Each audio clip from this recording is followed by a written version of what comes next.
Each human being has a divine inheritance that is waiting for them to release it. And the way that human beings release their divine inheritance is two things. Number one, faith, and number two, the spoken word.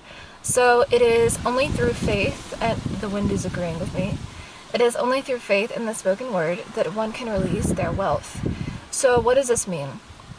Well, when we have faith in God, to bring our desires to pass, and when we understand that there is this force that is situated within our heart, sitting within our heart, that never rests or sleeps, and who is always protecting the desires of our heart, then we can understand that there is no other logical course of action other than to have faith in this force, in this universal force.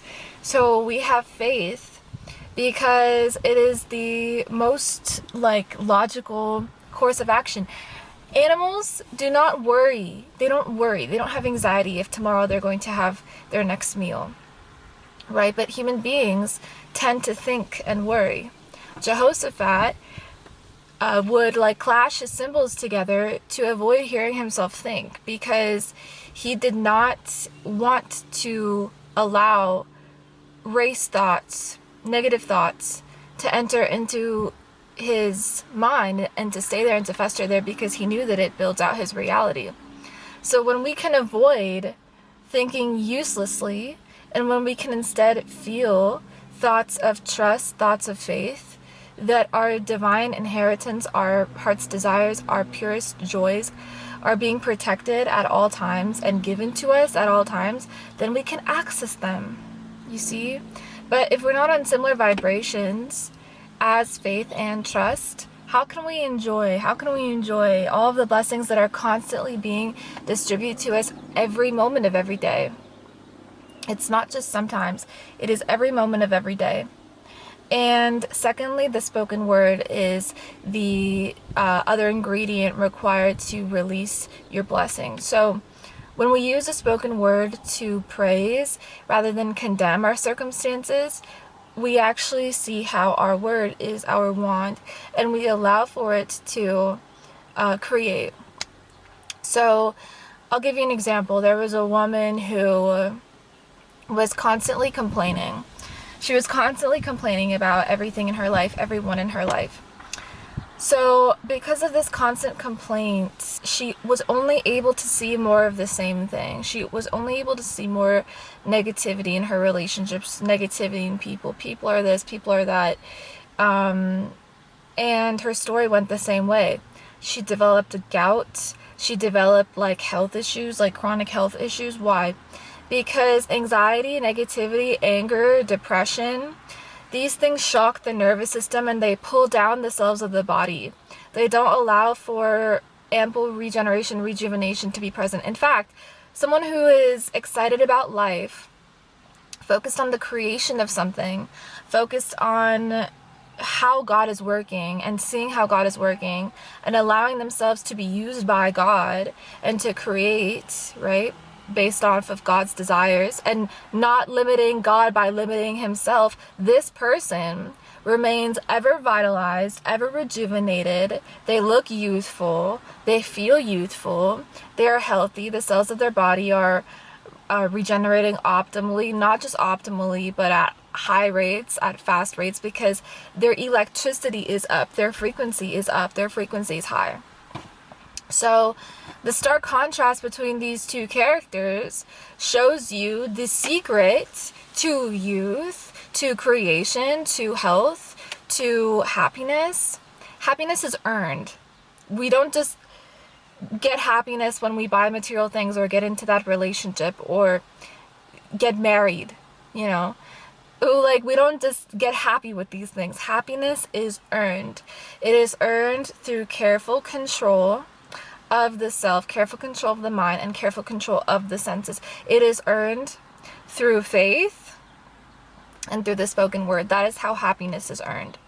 So constant, continuous practice of noticing how God is present in your life and working in your life constantly, and how he is protecting your heart's desires. Number one, faith in the Lord.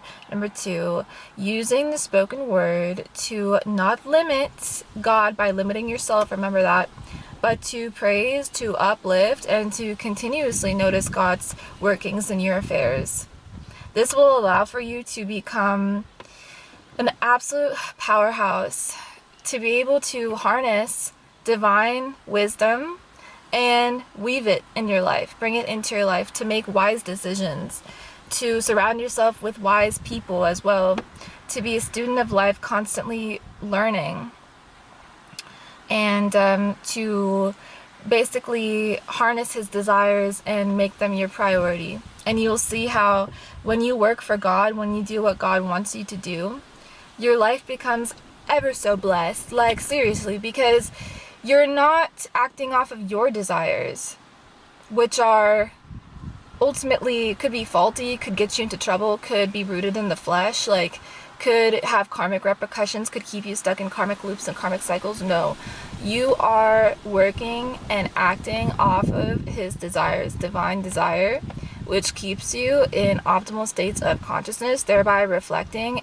a optimally working and running reality.